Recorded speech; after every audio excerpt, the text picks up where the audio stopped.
Happy morning, children. This is our English session. In this, we are going to see a poem on killing a tree by Jeev Patel. Jeev Patel presents the sturdiness of a fully grown tree strengthened by nourishment from the sun, the earth, and the air.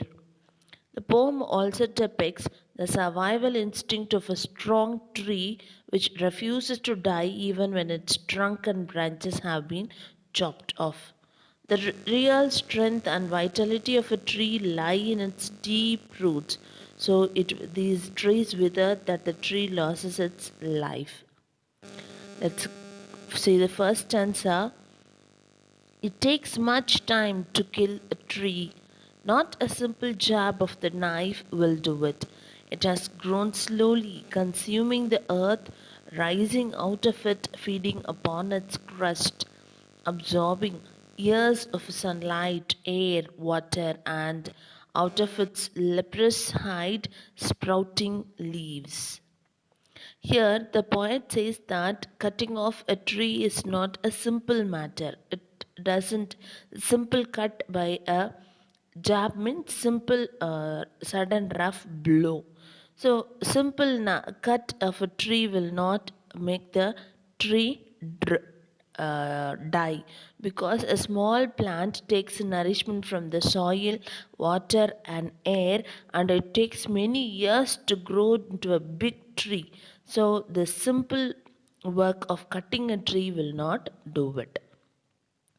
It has again will start growing by sprouting leaves. This is stanza 2. So hack and chop, but this alone won't do it. Not so much pain will do it.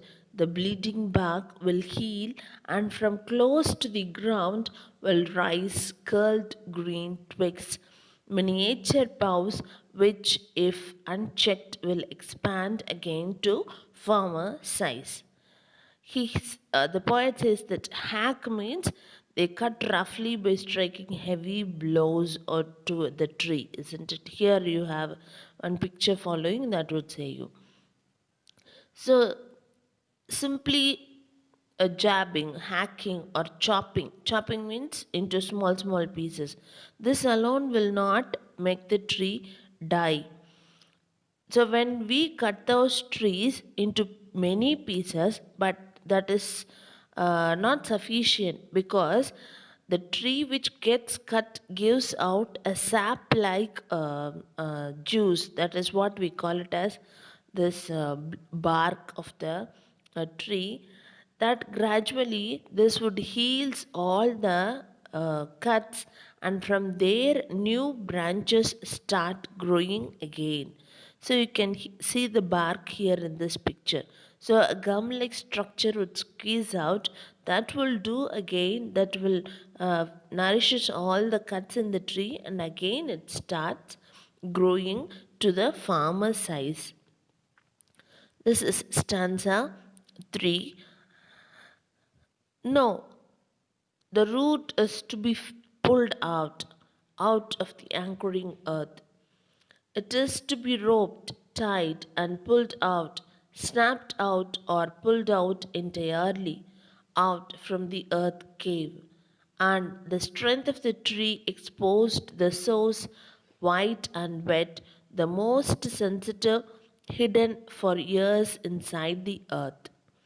Yes, for long the tree has deep rooted in the earth, so that in order to kill a tree, it has to be uprooted. Uprooted means you have to pull out the tree from the earth which was deep rooted, and you have to bring it onto the earth.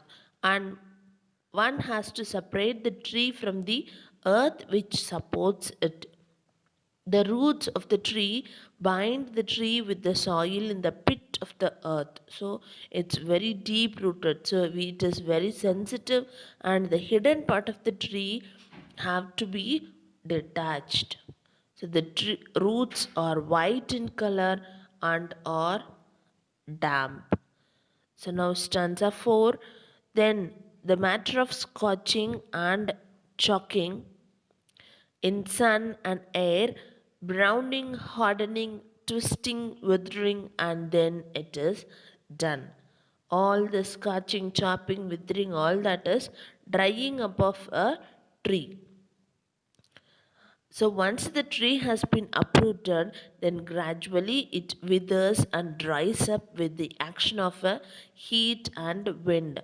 So the trunk will become brown color and twist and will become very hard. Finally, the tree will die. So these are all the ways, and it's a long process to uproot a tree and make it die. So this is only killing a tree. So now see the rhyme scheme of these poem, and the following would be all the literary devices. There is no rhyme scheme, it is free verse. We have alliteration. The alliteration is the bleeding bark will heal. That is, sounds like B and B. Metaphor, already have told you what is metaphor. We are comparing one with the other, isn't it? So bleeding bark, like a human being bleeds blood, this tree also bleeds the bark. And leprosy, the disease is compared with the human beings disease is comparison. All those are metaphor. Repetition is the root is to be pulled out of the anchoring earth. All these are the repetition in this poem. So I hope you all have understood the poem. So it's not very easy to cut down and kill the tree. So let us plant a tree and grow it better instead of cutting it. Thank you all.